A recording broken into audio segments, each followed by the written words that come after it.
ಏನು ಅನಿಸ್ತದಪ್ಪ ಅಂದ್ರೆ ಅವರು ಒಂದು ಹಂತಕ್ಕೆ ಬಂದಿದ್ದಾರೆ ಮಾನಸಿಕವಾಗಿ. ನಾವೇನಾದರೂ ಮುಸಲ್ಮಾನರ ವಿರೋಧಿ, ದಲಿತರ ವಿರೋಧಿ ಅಥವಾ ಈ ಒಂದು OBC ಅಂದ್ರೆ ಹಿಂದುಳಿದವರ ವಿರೋಧಿ, ಆದಿವಾಸಿಗಳ ವಿರೋಧಿ ಅಂತ ಆದ್ರೆ ನಾವು ಅಧಿಕಾರದಲ್ಲಿ ಉಳಿಯೋದಿಲ್ಲ ಅನ್ನೋದು ಅವ್ರಿಗೆ ಕನ್ಫರ್ಮ್ ಆಗ್ಯದ.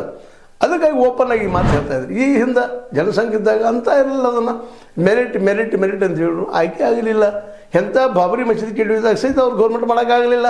ಗೊತ್ತದ ಅವ್ರಿಗೆ, ಇದನ್ನು ನಾವು ಅತಿ ಮಾಡಿದ್ವಿ ಅಂದ್ರೆ ನಾವು ಆಗೋದಿಲ್ಲ, ಅಧಿಕಾರಕ್ಕೆ ಬರೋದಿಲ್ಲ. ಎಂಥ ಒಂದು ರಥಯಾತ್ರೆ ಮಾಡಿದ್ರು, ಕಾರಣ ಆಯಿತು ಇಲ್ಲಂತಲ್ಲ. BJP ಸರ್ಕಾರ ಬರೋದಕ್ಕೆ ನಮ್ಮ ಏನೋ ಅಡ್ವಾಣಿಯವ್ರು ಮಾಡಿದಾಗ ಅದು ಕಾರಣ ಆಯ್ತು, ಇಲ್ಲಂತ ಅನ್ನೋದಿಲ್ಲ. ಬಟ್ ಆದರೆ ಅದೇ ಕಾಲಕ್ಕೆ ಗೊತ್ತದ ಅವ್ರಿಗೆ, ಇನ್ನುಳಿದವ್ರು ವಿಶ್ವಾಸ ಗಳಿಸ್ತಾ ಹೋದ್ರೆ ನಮಗೆ ಇಂದಿಲ್ಲ ನಾಳೆ ಅಧಿಕಾರ ಕಿತ್ತು ಹೋಗ್ತದೆ ಕೈಯಿಂದ ಅನ್ನುವಂಥ ಸ್ಪಷ್ಟವಾದ ಅಭಿಪ್ರಾಯ ಅವರಿಗಾಗಿದೆ. ಅದಕ್ಕೆ ಅವರು ಇವತ್ತು ಹೊಂದಾಣಿಕೆ ಮನೋಸ್ಥಿತಿಗೆ ಬಂದಿದ್ದಾರೆ.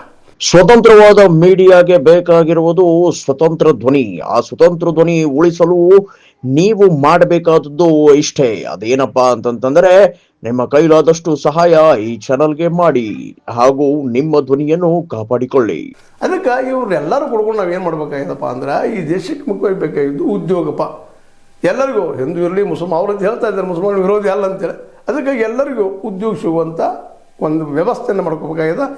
ಆರ್ಥಿಕ ಸಮಾನತೆ ಬಂತಂದ್ರೆ ಹೋಗಿಬಿಡ್ತದ್ರಿ ಎಲ್ಲ.